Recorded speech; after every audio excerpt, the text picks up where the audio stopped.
السلام عليكم ورحمة الله وبركاته. أسعد الله مساءكم بكل خير. تحياتي لكم جميعا.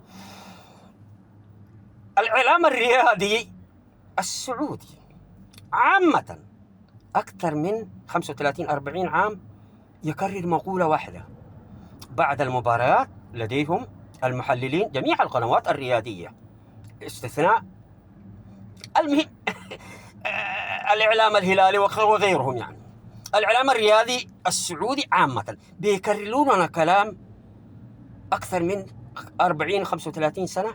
بيقولوا يجيبوا لك بعد المباراة محللين اللي هو الحكام القدماء الزمان، ويجيك محلل تحكيمي موجود معاه يقول لك ضربة الجزاء حسبت لفريق الهلال، المفروض كان يتدخل الفار والمساعدين. طيب هذه على طول كويس. بغض النظر عن مباراة كل السنوات الماضية، خلينا نتكلم عن مباراتين السابقتين. المباراة الأولى مع النصر والثانية مع النيوم، الفريق الساعد الصغير. كلها الهلال أخذ نسب عليها وشال النقاط منهم غير مستحقة. كلهم على لسان واحد يقولوا لك الحكم الفلاني هنا حسبت ضربة جزاء وهنا لم تحسب ضربة جزاء للهلال. المفروض الحكم المساعدين والفار كان ينبهوا الحكم الساحة. طيب مستحيل ينبه يا حبيبي، هذا كل سنة ويجمع نقاط.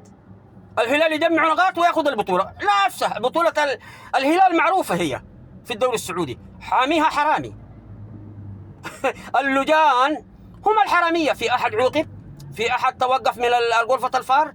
هل هناك حكم كمان لم يقدم مباراة وعكس النتيجة لفريق الخصم الثاني المفروض يوقف؟ مش لا. هناك في غرامة على أحد؟ لا توجد. كل عام يتكلمون على لسان واحد، زي الأفلام الهندية شفتوه اللي بيعطي بوكس على السيارة وتطير، أحيانا ينزل لك الطائرة. هكذا أنتوا كل عام وكل سنة تتكلمون على لسان واحد. ما دام لديكم محللين التحكيمين محللين الحكام وبيشرحوا الأخطاء صحيحة، ليش ما تثبت هذا الأخطاء وعقاب على من يسبب يعكس النتيجة لفريق الخصم الثاني؟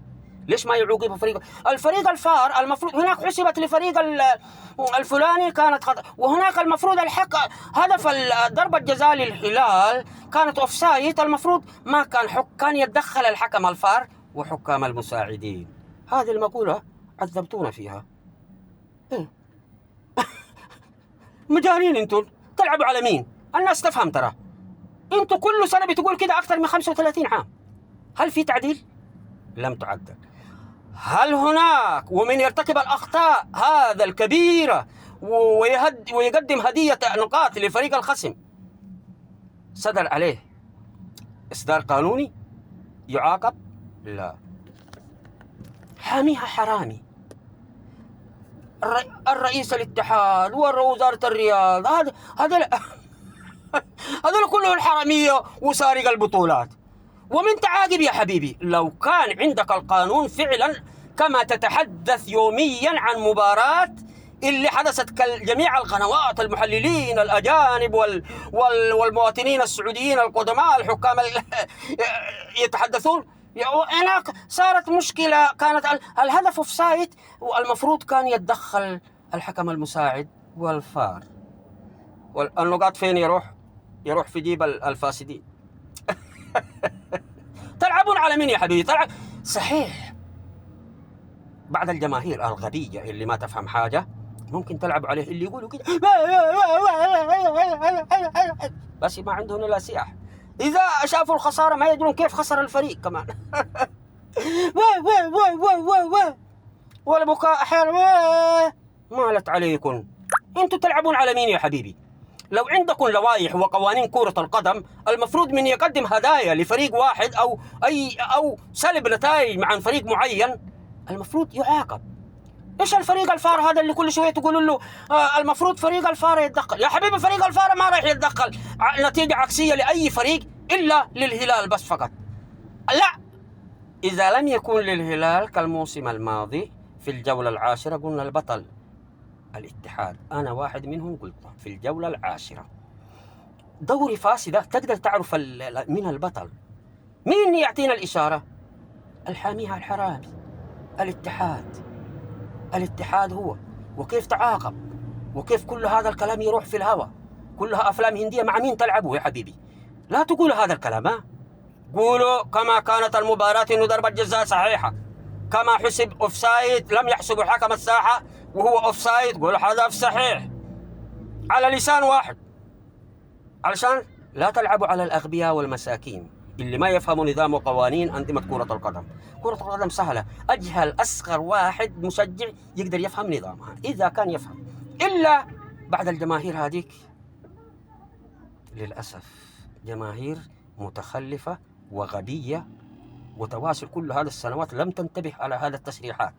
إنه عندما يا أخي أنا لو أعرف فريقي خطأ واحد بس سجل هدف خلاص أقدر أعرف الحمد لله انتهت النتيجة ونحن فزنا بالغلط، أقدر أقول كده لو الحقيقة. لكن هذيك الجماهير الغبية نحن تعبانين على فلان، أنا مالت عليكم وعلى كفافكم. أنت تفهم كورة حتى تقول هذا الكلام؟ أنت ما تعرف فريقك كيف يفوز. يا أخي بقدر النظر عن أي نادي سعودي، هذا الحكام اللي يقولوا بعد المباراة جميعها بيقولوا فلان المفروض الفريق الفار ما يقدر يتدخل إلا بما اللي يريده يفوز في المباراة بس فقط، بغض النظر عن أي نادي سعودي.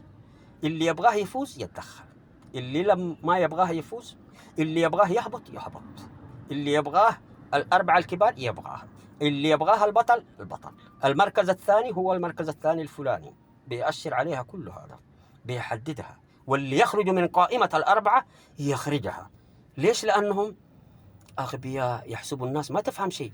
تلعبون على أنفسكم دوري فاسد، أفسد دوري في المنطقة، ومشكلة جايبين نجوم، والآن في قنوات أوروبية وعالمية تنقل قاعد. يعني ليش انتوا كاميراتكم بس اللي صالحة؟ الفريق الفار حقك معروف، حاميها الحرامي، حاميها سارق البطولات. تفهم ولا ما تفهم؟ لا تلعب على نفسك ولا تلعب على غيرك، لأنك لا تفهم. لو تفهم تقول والله في حد شايفني، في ناس يتفرجوا علينا، في قنوات تصور فضايحنا، الجميع يشاهد فضايحنا، نحن نقلل عن دورينا ونعطي بطل مش غير مستحق. هذا الكلام كنت تفكروا فيها لكن ما بتفكرون. تحياتي لكم، والسلام عليكم ورحمة الله وبركاته. أسفين يا أيها الجماهير الواعية، لكن الجماهير مالت عليكم وعلى خيبتكم.